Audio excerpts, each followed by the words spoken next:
The principles that we are going to discuss, it has been a lot of work, and several organizations were exchanging emails the couple 2 weeks. Tim compiled everything, and he will do this presentation, and he will guide you also how we will be doing. Excellent. Good afternoon, buenas tardes. My name is Tim Freilich. I am the legal director of the Legal Aid Justice Center's Immigrant Advocacy Program. I was born in New York, so it's very difficult for me to speak slowly. So my apologies to the interpreters. So we've talked about how everyone wants immigration reform, but we haven't really talked about what immigration reform means. And I think you would have a lot more people saying, we want immigration reform. Even some of the people that Lenny was just telling us don't really have the same idea of what immigration reform should actually mean. And Walter sort of mentioned this as well. I was honored to be on part of the committee that was looking at the principles over the last couple weeks.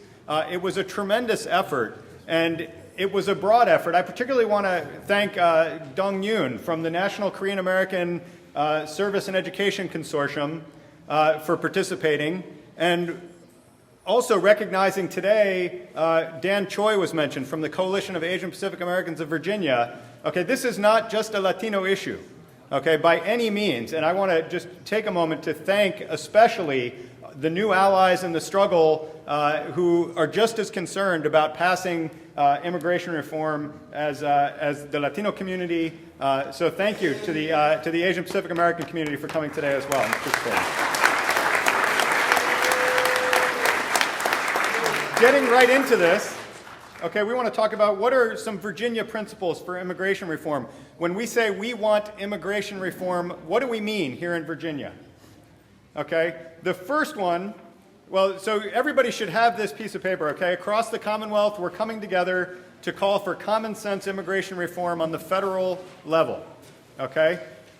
I've put the first principle, and the title at the top of this sheet that you have is Virginia wants a short and direct path to citizenship for all aspiring citizens in the United States. Okay? It might surprise you that there are people who say, I'm for immigration reform, who think that it would be okay for the 11.1 million undocumented folks in the United States to be here, but not even be on a path to citizenship. It's like it'd be okay for them to do our tough jobs for us, but we don't want them to be able to vote, right? We don't want them to be citizens. That's what some people would say, and they would say they're for immigration reform. What we're trying to make clear today, at its most basic, is that we want a short and direct path to citizenship for all those people who are in the United States who are pushing, who want to be citizens.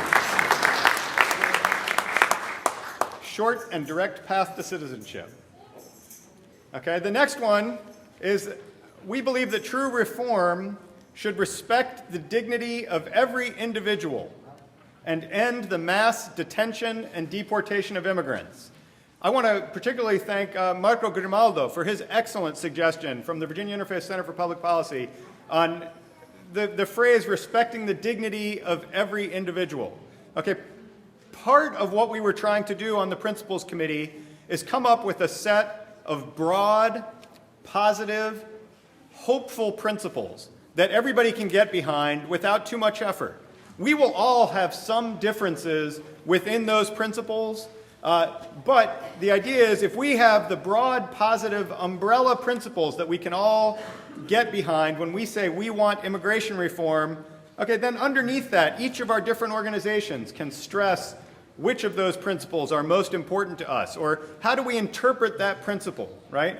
But if as a basic fundamental principle, we're respecting the dignity of every individual, that's going to cover a huge amount of what we want, right? It even overlaps to the first one, offering a short and direct path to citizenship.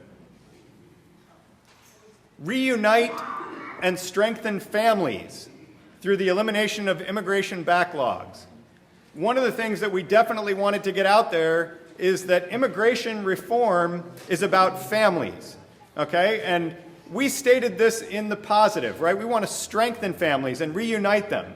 Okay, anybody who is either in the immigrant communities or works with the immigrant communities in Virginia and the United States has another way of thinking about the intersection of families and immigration, particularly immigration enforcement, in the last several years. It's a negative, terrible thing that's been going on in the U.S. as families are being torn apart, okay? We didn't talk about that. But all of us know that it's implied, and we've flipped it to make it a statement of reuniting and strengthening families, okay, through the elimination of immigration backlogs. Again, build trust, right? Another positive, hopeful statement. Build trust between immigrant communities and local police by limiting state and local enforcement of federal immigration law. Okay, this is a Virginia principle, because here in Virginia, for the last 10 years, 12 years, we have every year in the General Assembly been fighting proposals that would have increased the involvement of state and local police in the enforcement of federal immigration law. And all of us know that if you have state and local police enforcing immigration law, you undermine all of the relationships of trust between communities and law enforcement. You destroy the investment in community policing efforts around Virginia, okay, by undermining that trust that's needed. If immigrant victims and witnesses of crime don't feel comfortable contacting their local police, we are all less safe. Okay, because that means that criminals will be out on the road if people aren't reporting crime, okay? So that's what this is about. We believe that true reform should build trust between immigrant communities and local police by limiting the state and local enforcement of federal immigration law. It's a federal responsibility. Let's let the federal government take care of the enforcement side. Strengthen our economy by protecting workers' rights and meeting Virginia's need for a trained workforce by providing access to education for all, okay?